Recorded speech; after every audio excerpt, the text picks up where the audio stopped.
Admiral Richard E. Byrd's diary, February, March 1947. The land beyond the poles. The exploration flight over the North Pole. The inner Earth. My secret diary.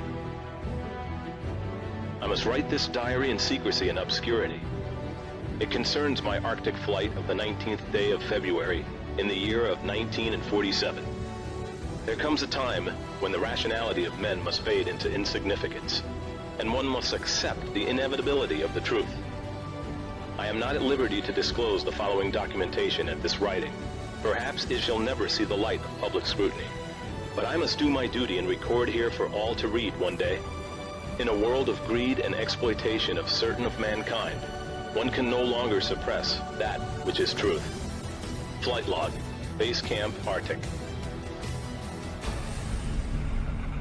February 19th, 1947. 0600 hours.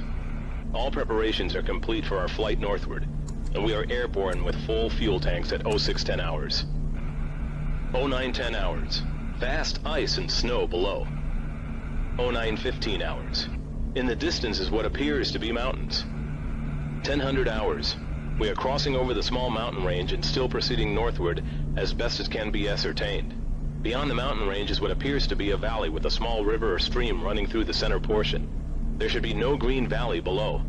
Something is definitely wrong and abnormal here. We should be over ice and snow. To the port side are great forests growing on the mountain slopes. Our navigation instruments are still spinning. The gyroscope is oscillating back and forth. 10:05 hours. I alter altitude to 1400 feet and execute a sharp left turn to better examine the valley below. It is green with either moss or a type of tight-knit grass. The light here seems different. I cannot see the sun anymore. We make another left turn and we spot what seems to be a large animal of some kind below us. It appears to be an elephant. No, it looks more like a mammoth. This is incredible, yet there it is. Decrease altitude to 1,000 feet and take binoculars to better examine the animal.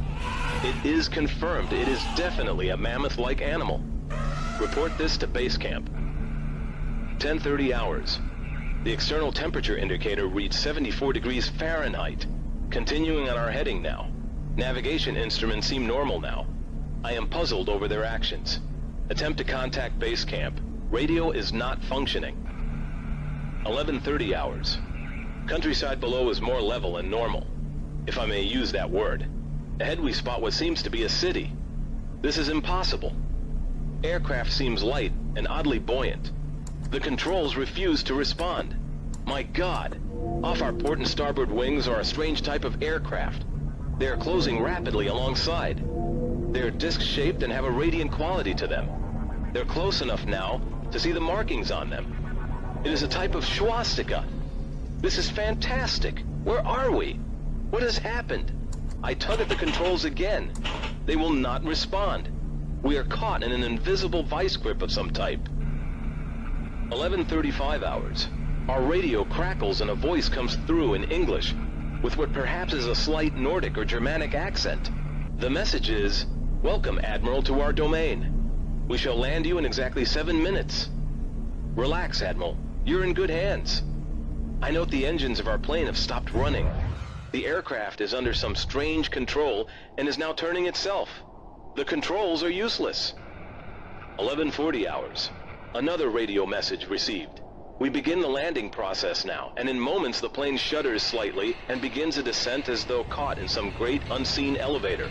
The downward motion is negligible, and we touch down with only a slight jolt. 11:45 hours. I am making a hasty last entry in the flight log. Several men are approaching on foot toward our aircraft. They are tall with blonde hair. In the distance is a large shimmering city, pulsating with rainbow hues of color.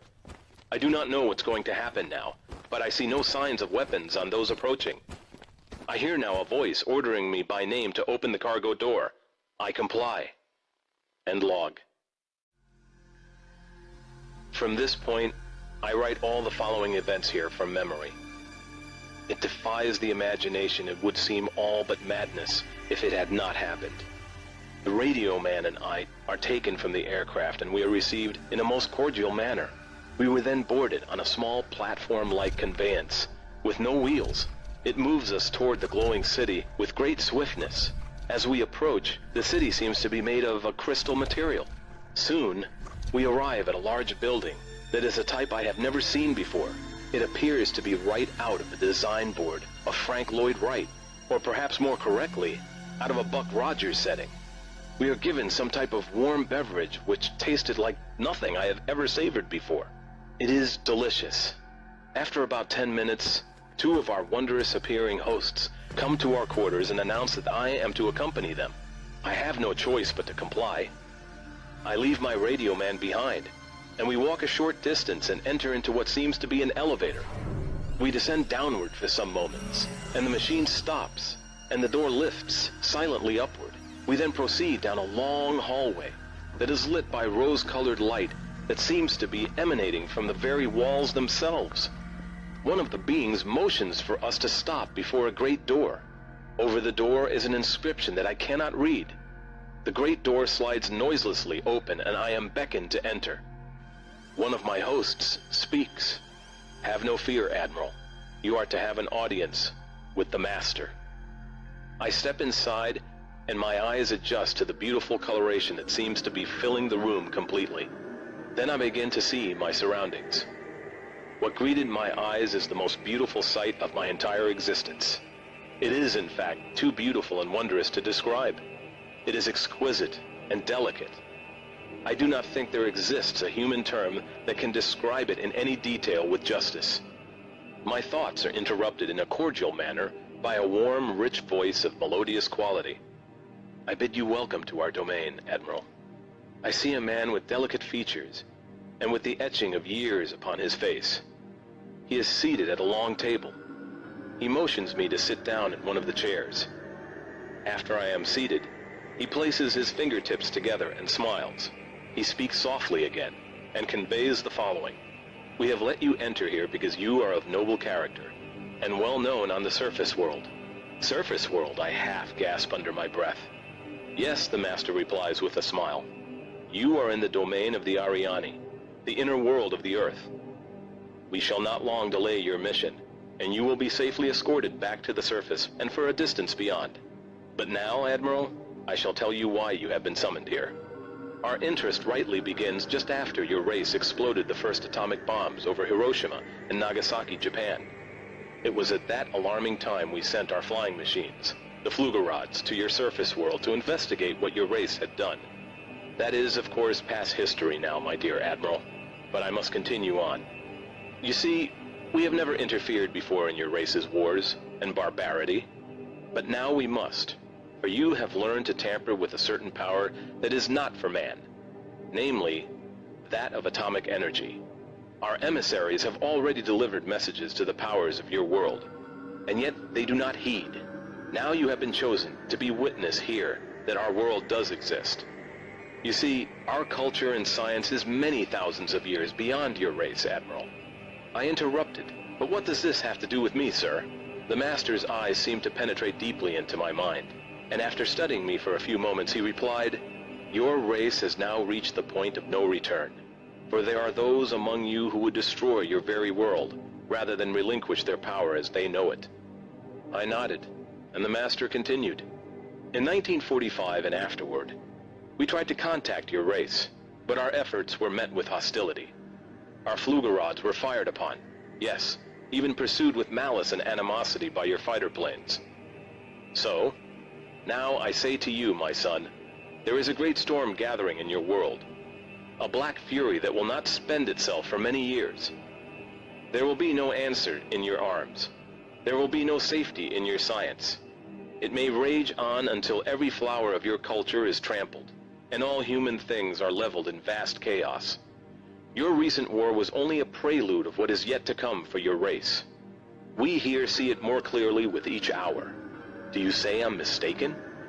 "No," I answer. "It happened once before. The Dark Ages came and they lasted for more than 500 years. "Yes, my son," replied the Master. "The Dark Ages that will come now for your race will cover the earth like a pall. But I believe that some of your race will live through the storm. Beyond that, I cannot say. We see at a great distance a new world stirring from the ruins of your race, seeking its lost and legendary treasures. And they will be here, my son, safe in our keeping. When that time arrives, we shall come forward again to help revive your culture and your race. Perhaps by then, you will have learned the futility of war and its strife. And after that time, certain of your culture and science will be returned for your race to begin anew. You, my son, are to return to the surface world with this message. With these closing words, our meeting seemed at an end. I stood for a moment as in a dream, but yet I knew this was reality, and for some strange reason I bowed slightly, either out of respect or humility. I do not know which. Suddenly I was again aware that the two beautiful hosts who had brought me here were again at my side. "This way, Admiral," motioned one. I turned once more before leaving and looked back toward the master. A gentle smile was etched on his delicate and ancient face. "Farewell, my son," he spoke. Then he gestured with a lovely, slender hand motion of peace, and our meeting was truly ended.